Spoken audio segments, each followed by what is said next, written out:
Capability is not a promise of performance.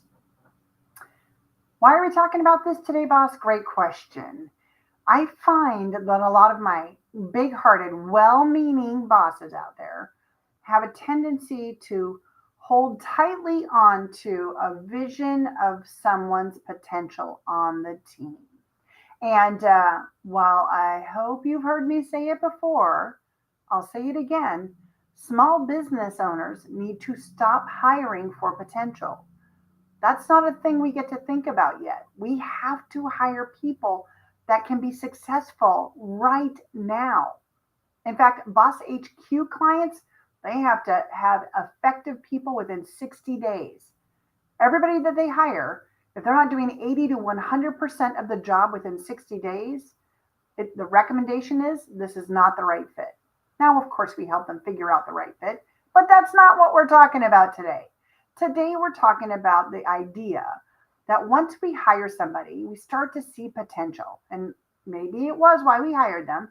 We thought they'd be great at what we need right now, but the potential to do so much more is out there. So we start to give them extra responsibility and we start to kind of coax them and encourage them. It's okay. You can fly. Here, let me give you this opportunity. Flap. They didn't make it, right? Oh, okay, maybe I need to say it this way. I'll roll it up in a ball. Here's another opportunity. Flap. Still not for them, right? Because you know that somebody has the capabilities, you can see that they literally have the process, the understanding, the knowledge, and the skills to be successful at something, at a new role, at a new task, at the next level in their career path. If you got to decide that career path for them, what it's there. You see it. You see the foundation after chance. But here's the issue. Just because they can doesn't mean they want to, right? This is especially true in management positions. It is a whole different mindset, a whole different process to actually hold team accountable, right? When we're bringing in that leadership team and we're trying to ask them to hold the team that reports to them accountable, there's some people that are like, I want the cash of that manager job, but I don't really want to tell people what to do or encourage them when they're wrong or tell them they're not doing a good enough job, right? The hard aspects, or what can be hard, of the manager type roles, that second in command role, that leadership role, right? People think that's where they're supposed to go, so they'll go there. And in the end, they might not want to do it. Now, some people are going to be cognizant and they're going to come up to you and go, you know what, Talmar, I thought I wanted this, but boy, do I hate it. I am miserable trying to encourage people and trying to be in front of them and have the accountabilities and assess their performance. It's not, I understand how to do it, but boy, it is not my joy. I would much rather do this other kind of job. And maybe that means you have to part ways. But the issue I really want you to focus on today, boss, this is what I'm trying to get you to think about. Because you're looking at that team member and you're wanting them, you're wanting that next level so desperately for them. And you can see you've given them all the skills and the tools they need and they have the capabilities, but you're like, I just don't get it. They're not doing it. You can't want it for them. There's a lot of things that people don't want to do. Please don't ask me to lead your hiking expedition.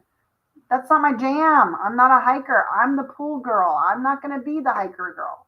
That's not where I want to go. Could I do it? You got to know I could organize. I can read a map like anybody.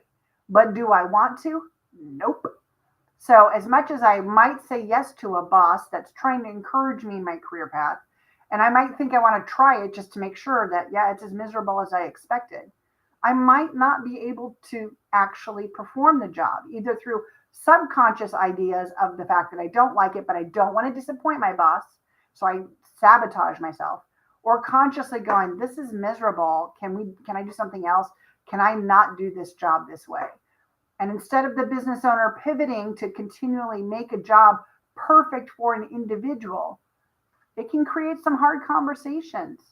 If you need a person in this job handling these responsibilities too, Is your business able to move them into a different spot with different responsibilities? Maybe.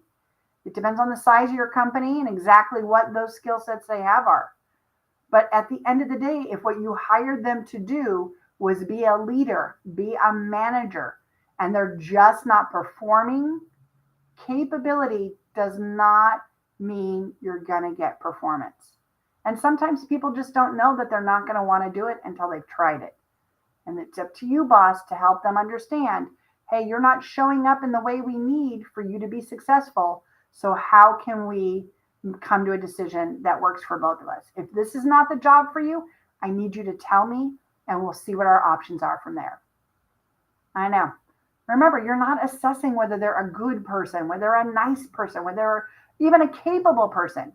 It's, are they performing the responsibilities that you need them to do so your business can be successful, so you can deliver for your clients, so you can grow to that next level, so you can grow into the CEO you want to be, have the life that you literally started this business to have. We have to do that with the right people performing the responsibilities that the business needs to be successful. Boss on.